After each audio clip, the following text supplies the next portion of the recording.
Hello everyone, my name is Prachi. I hope आप सब अच्छे होंगे और आपकी तैयारी भी अच्छी चल रही होगी।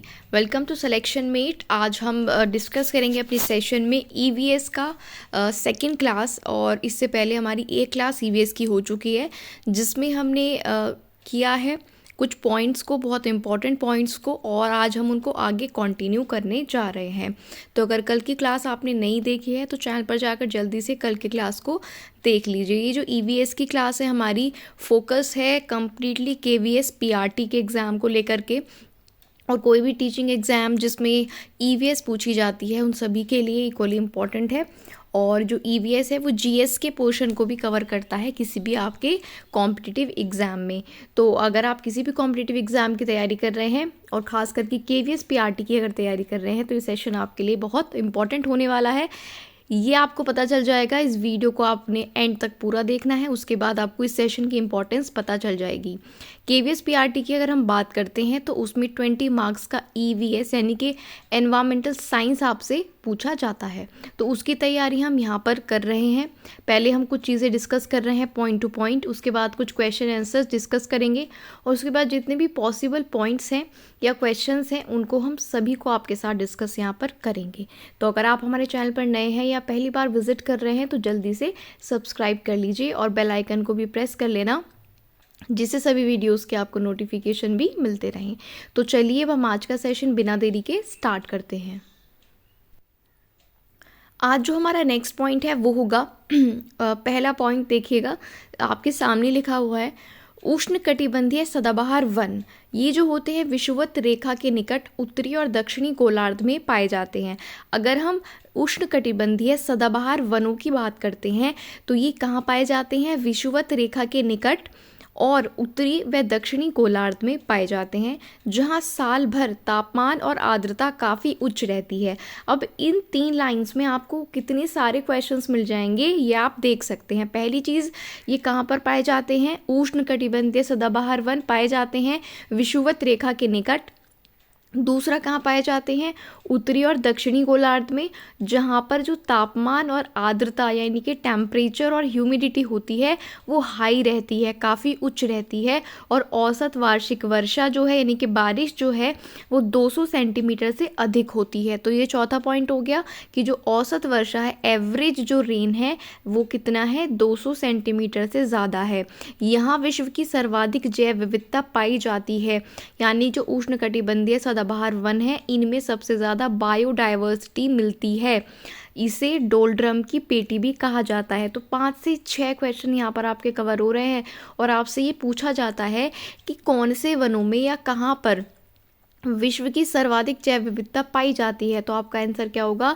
जो उष्णकटिबंधीय सदाबहार वन होते हैं उनमें सबसे ज़्यादा जैव विविधता पाई जाती है, और इन्हीं को हम क्या कहते हैं? डोलड्रम की पेटी भी इनको कहा जाता है। आई होप ये पॉइंट आपको क्लियर होगा। अब नेक्स्ट पॉइंट पर आते हैं। Taiga one. जो टैगा वन होते हैं आर्कटिक वृत्त के चारों ओर यूरोप, एशिया और उत्तरी अमेरिका महाद्वीप में पाए जाते हैं। अगर हम टैगा वन की बात करते हैं तो जो टैगा वन होते हैं वो आर्कटिक वृत्त के चारों ओर यानी कि यूरोप, एशिया और उत्तरी अमेरिका महाद्वीप में होते हैं। यूरोप में, एशिया में और उत्तरी अमेरिका महाद्वीप में। इन्हें हम टैगा वन को ही शंकुधारी वन भी कहते हैं। इनका जो विस्तार है सभी वन क्षेत्रों में सर्वाधिक है, यानी वन क्षेत्र की बात की जाए तो सबसे ज़्यादा विस्तार किसका है? टैगा वन का। जबकि जैव विविधता सबसे इनमें कम होती है, यानी सबसे ज़्यादा जो विस्तार है वो टैगा वन का है। टैगा वन जो होते हैं, और जो जैव विविधता है इनमें सबसे कम मिलती है। टैगा वन में सबसे अधिक मुलायम लकड़ी प्राप्त होती हैं। चीड़, देवदार, फर और स्प्रूस, ये मुलायम लकड़ियाँ वाले जो वृक्ष हैं ये इन टैगा वनों में पाए जाते हैं। तो यहाँ पर हमने क्या क्या डिस्कस किया कि जो टैगा वन है वो आर्कटिक वृत्त के चारों ओर यूरोप, एशिया और अमेरिका उत्तरी अमेरिका महाद्वीप में है। इन्हें शंकुधारी वन भी कहते हैं। सबसे कम जैव विविधता इनमें होती है और सबसे ज़्यादा क्षेत्र विस्तार इन वनों का होता है। इसके बाद इन वनों में सबसे अधिक हमें क्या मिलती है? मुलायम लकड़ियाँ प्राप्त होती हैं। और किन पेड़ों की लकड़ियाँ होती हैं? चीड़, देवदार, फर और स्प्रूस। ये आपको याद रखना है। चलिए नेक्स्ट पॉइंट। विषुवत वृत्त से ध्रुवों की ओर बढ़ने पर जैव विविधता में कमी आती है। ठीक है, आपसे क्वेश्चन कैसे पूछा जा सकता है कि जब विषुवत रेखा से ध्रुवों की ओर बढ़ते हैं तो डैश होता है, जैव विविधता में कमी आती है, बढ़ोतरी होती है, सेम रहती है। ठीक है, तो इस तरह से ऑप्शन आपके पास होते हैं। तो आपको याद होना चाहिए कि जो विषुवत वृत्त से ध्रुवों की ओर जब आप बढ़ते हैं तो जैव विविधता में कमी आती है, ये आपको याद रखना है।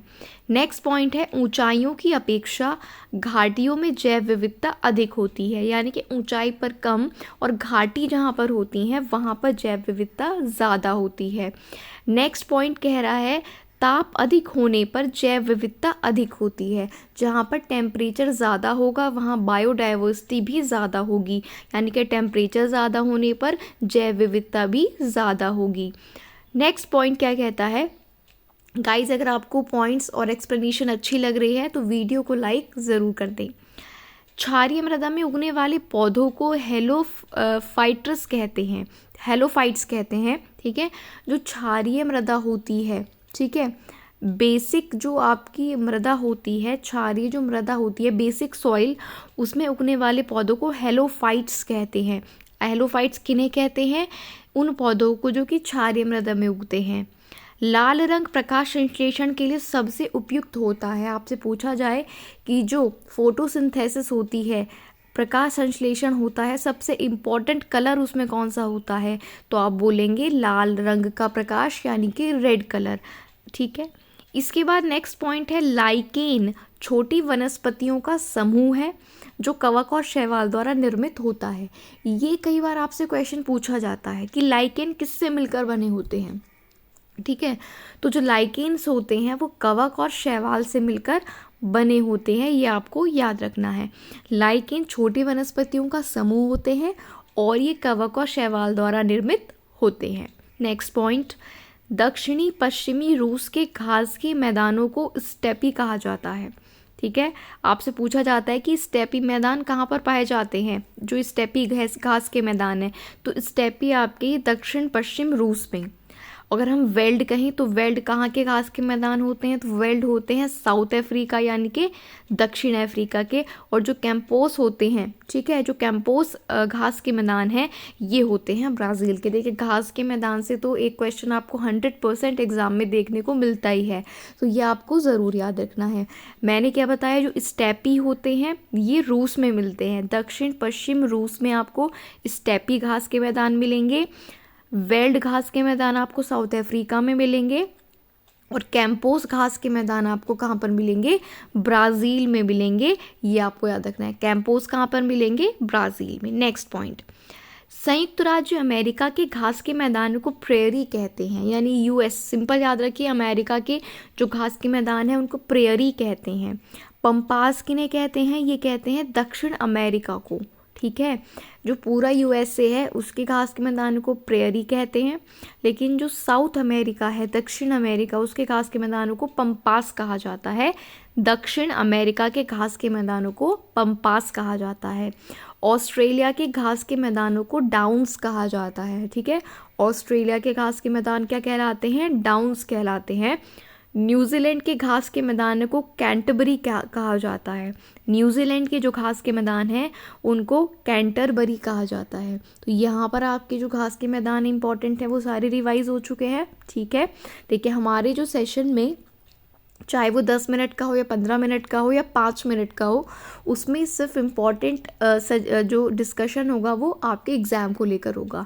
लेकिन स्टार्टिंग में थोड़ी बातें बतानी पड़ती हैं कि किस एग्ज़ाम को लेके हमारा जो सेशन है वो इम्पॉर्टेंट है, जिससे आपको पता लगे कि आपके लिए सेशन कितना इम्पॉर्टेंट हो सकता है। ठीक है, चलिए, तो अब हमने घास के मैदानों की बात कर ली, एक बार फिर से रिवाइज करते हैं।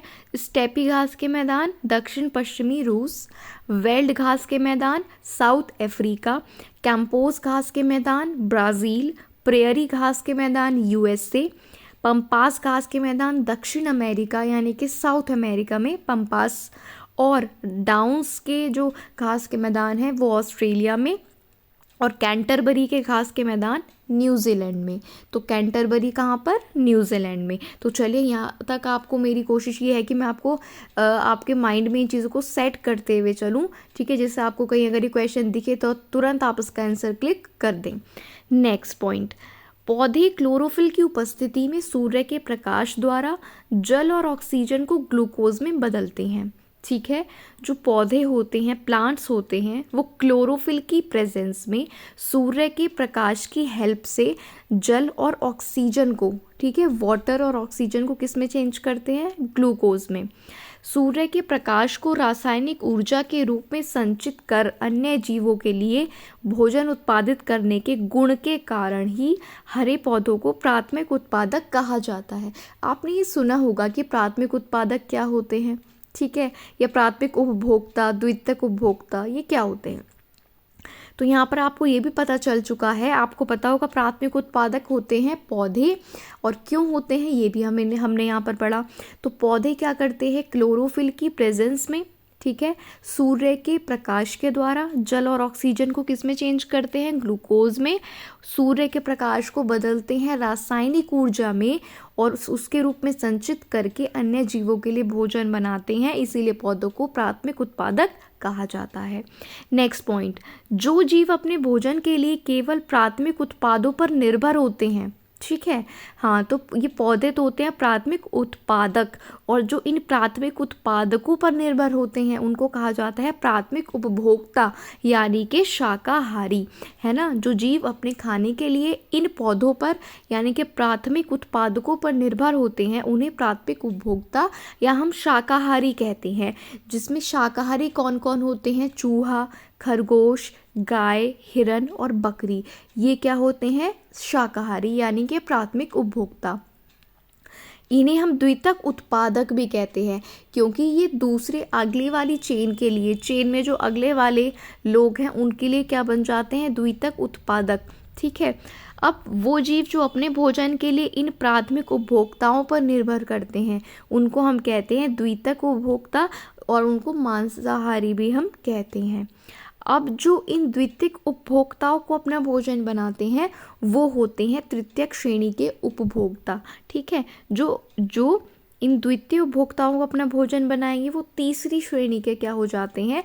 उपभोक्ता हो जाते हैं, ठीक है। तो गाइज़, ये आज के सेशन में हमने जो डिस्कस पॉइंट्स करने थे वो हम कर चुके हैं।